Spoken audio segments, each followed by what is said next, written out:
we can see good cheek volume. I mean, the bone is prominent. You can see also very prominent bone on the eyebrow, so she would benefit from some brow lifting in this region. You can see descending jawline and some volume loss in the lateral part of the cheeks, preauricular region, and in the temporal region. I would like you to tell us what you would like to improve, what bothers you, 2 or 3 most important things about the appearance of the face. You mean sagging, yeah? That it goes down? Okay.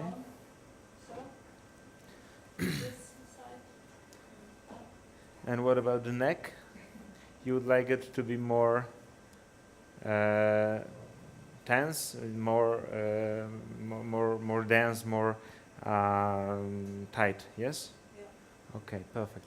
So what I would combine in this patient is combining of fillers in temporal region, preauricular, and maybe in mid cheek area, with some neurotoxin in frontal and crow feet region. I would do some work with fillers on peri-oral area, just to improve the contour of the lips. As goes for the Ulthera, we could plan this kind of procedure in order to elevate the brows, reduce the crow feet, and to redistribute the tissues in the jaw line, as well as tighten the skin in the neck region. Can you tell us when you would do that? Like, what order in your practice would you do the fillers and neuromodulators? Well, basically, I would first do the fillers, not in one session. Okay. I would first improve what I could improve with fillers and botulinum toxin, and then wait for 2 weeks, okay, and then do the Ulthera. Because as the patient didn't have any previous treatments, I think that she would be more anxious to get the result than to keep on waiting. Yes. So I would first get the result, immediate result from the traditional, let's say, injectables, yes, and then to proceed to Ulthera.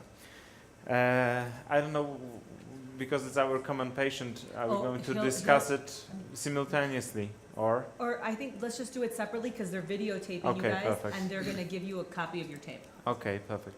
So now I would, apart from telling about the procedure, I would just tell the patient that it's a bit painful. You will feel some pricking on your face, okay? And now we will proceed to the drawing. Okay. So I would do. Okay, could you lie down, and could you please show us her face from anterior? Okay.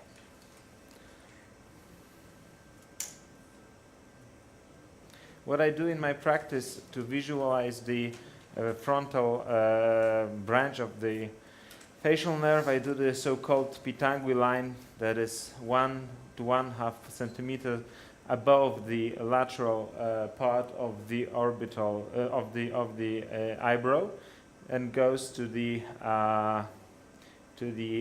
auricular canal. So we can't see. Yeah, there we go. Good. Yeah, like that.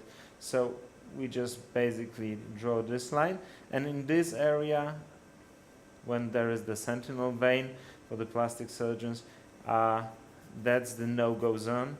So we try to avoid it. So using the ruler specific for the Ulthera, we draw 2 areas here.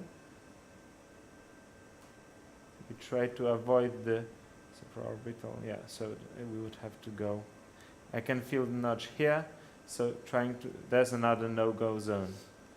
So, something that I always think is helpful is I tell people, okay, and even if you go there, Yeah. What does it mean? It means they're going to be numb for, 6 weeks. Yeah. But it's not that you're going to hurt anybody. And, because for the person who doesn't know, they're like, no-go zone, what am I going to do to this person, So that's just always, and even I always say why.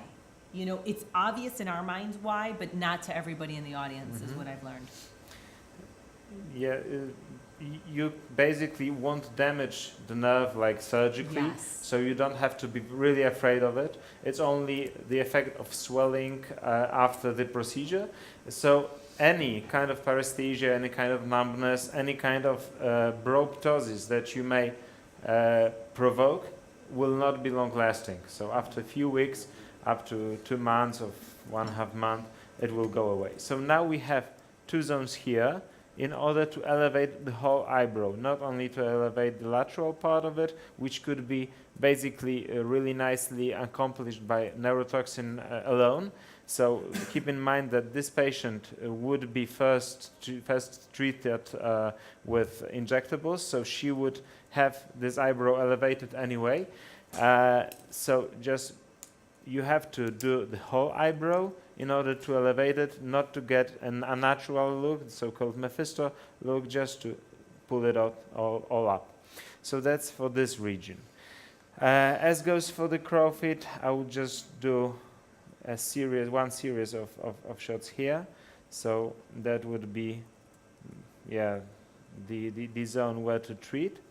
And for the cheek area, which is very important in this lady, what I do, I mark another specific area, 1/2 centimeters from the mouth commissure downwards, like our colleague, and that would be a zone to avoid because of the mandibular branch of the facial nerve, which gets more superficial here. We also try to avoid the mandibular rim. I basically draw a line along the mandibular rim, and I start from above. So in this lady, we would do 1, 2, 3 lines basically. And we also try to avoid doing this procedure in the infraorbital area, because that's not our target. And there is elevated risk for edema in this area. So I would basically feel where the orbital rim is, mark it, and start like few millimeters, 1/2 centimeter below it. So that would be the first zone, like this, the second zone, and the third zone. So you treat all the way up there, okay? You don't treat from below zygoma. Yeah, like this, yeah. So for the tension in this area. And as goes for the neck in this lady, she would, this neck is not bad. She would need, in my opinion, the upper part of the neck, but she mentioned also the décolleté. So I would start from the upper neck, draw the midline. It's always better to do it from behind, but it's not that easy here. So just draw the midline. And now another no-go zone. We try to feel the cartilage, and I would say this would be a no-go zone where you expect the thyroid gland to be. And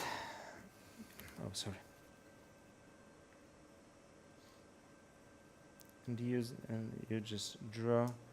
I would draw 2 areas here. to go. And now you would think about choosing the right transducer. I think that you would have to think what kind of tissue you have to address. In the cheek area, you want to do a lifting, so you would have to go as deep as possible. So go to the mass and to the deeper layers of the skin. So I would say I would do the dual plane here. I would do 4.5 and 3 here. In the brow lift case, I would do the 3. Of course, I would check it in the real time how deep I go, but I would do the 3.0. And in the neck area, I would go for 4.5, depending on what I see on the screen. Okay. So you may start. Do you want to do like maybe 2-3 minutes on, you know, how you would move forward with treatment, like gel pockets, blah blah blah, and then we'll switch over. Yeah. Just take the gloves.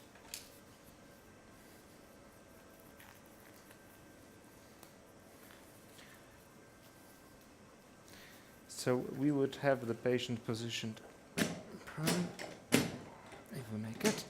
Sorry. Technical help? Yeah. Yeah, perfect. So that's why you need an assistant? Yes. Basically. Okay. So we'll start with the cheek area.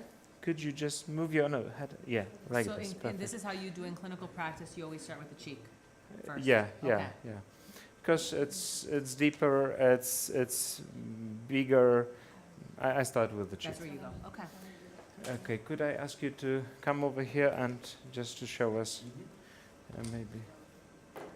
Basically, I do it with the finger. I distribute the gel with the finger. That's my practice, I know. Okay. I can feel how thick it is. Surgical way, maybe. Okay.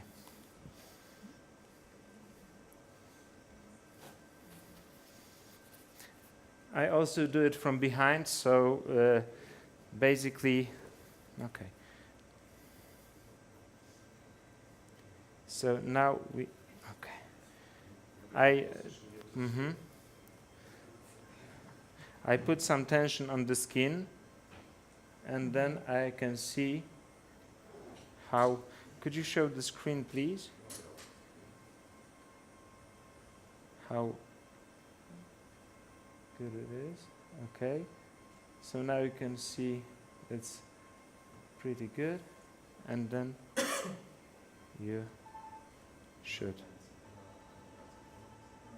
Do you feel?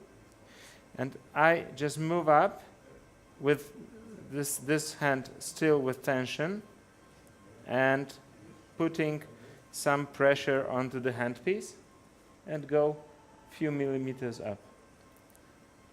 Same now here. Could you show the handpiece, please? Here, handpiece, this. Yeah, okay.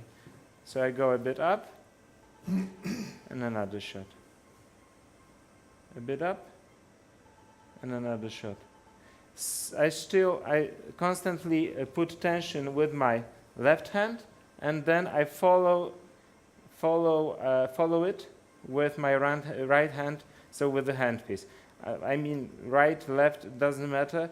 I try, when I do it from behind the patient, I try to do it both with my left and right hand, depending on the side. So that's another thing that is very, very good when treating face from behind. You have to learn how to do it with your non-dominant hand. I do a second pass. And the thing that I often forget is just to switch it. Okay, and what are you targeting when you're treating this area? Like, if you can, as he shows the screen. Well, we try to do the so-called anti-vector gravitational lines, and we target with this handpiece the deeper dermis and the smash. Okay. So that it would contract and pull the cheek and the jawline up. Got it. Yeah, just sometimes people want to have you stop, press scan, and then show, you know, this is the dermis, this is, you know, the spat, this is the smash. That's what they're interested in. So basically, what are we? Okay, we are here. So could you show the screen, please? So now you can see.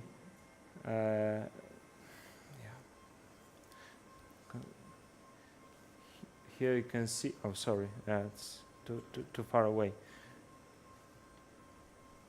So here you can see. Once you visualize it, you can press scan, and then it'll stop it, freeze it for you. That way you can go through it. Yeah.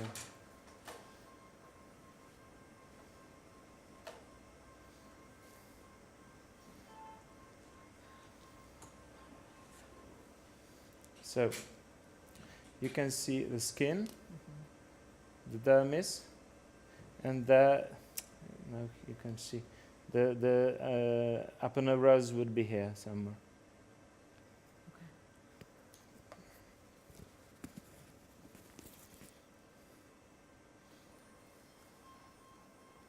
And then I also do the crisscross, but I don't do it like 90 degrees. I do it obliquely, so that the vectors would follow not only the vertical direction, but also the oblique one, to pull the skin on the cheeks backwards and upwards. So I do it like this.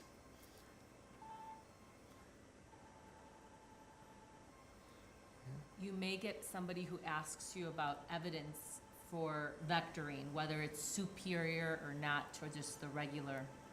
Well, it's my own practice. Yeah. It's not scientifically evidenced. Yeah. So,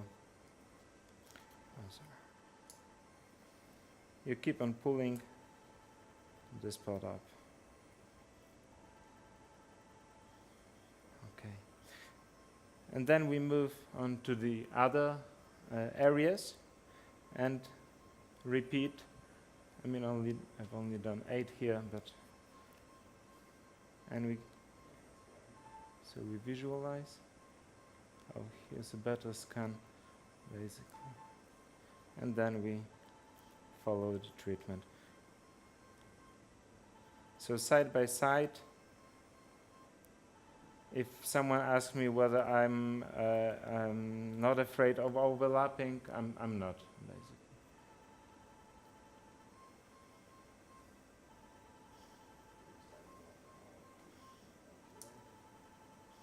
But you discourage against pulse stacking.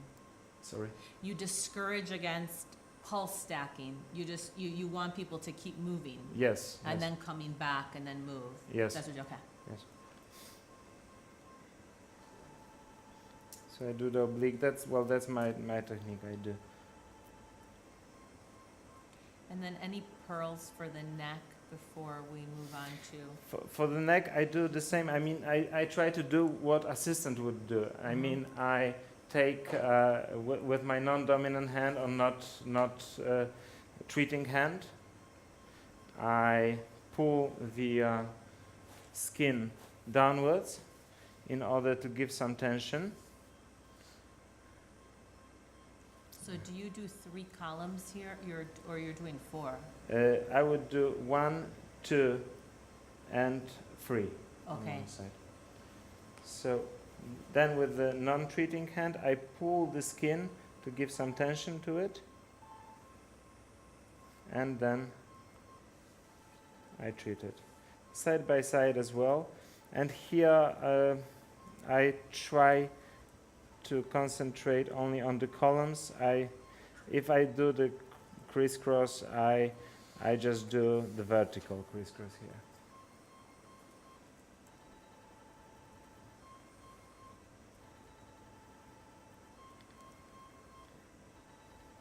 So it's side by side.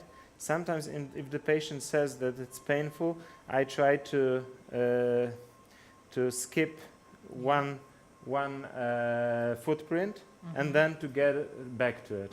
So that's the same thing as I do with liposonics, but that's only another the same rule, but another depth of the treatment. Those are good pearls, you know, those are the things that people want to Yeah. hear. Yeah. Because the treatment, you can only teach so much, but they want to know, you know, it's an opportunity for you to remember things that you do in your clinical practice that may prove useful. So the idea is to pull the cheek up and to pull the neck down, let's say. I mean, to tighten the skin in those two areas. So basically, we try to improve the jawline without apparently touching it. Perfect. Basically. Yeah, so Okay. Do you want to now switch? Do you mind if? yeah, I don't. Perfect. And then we'll finish her treatment. Yep.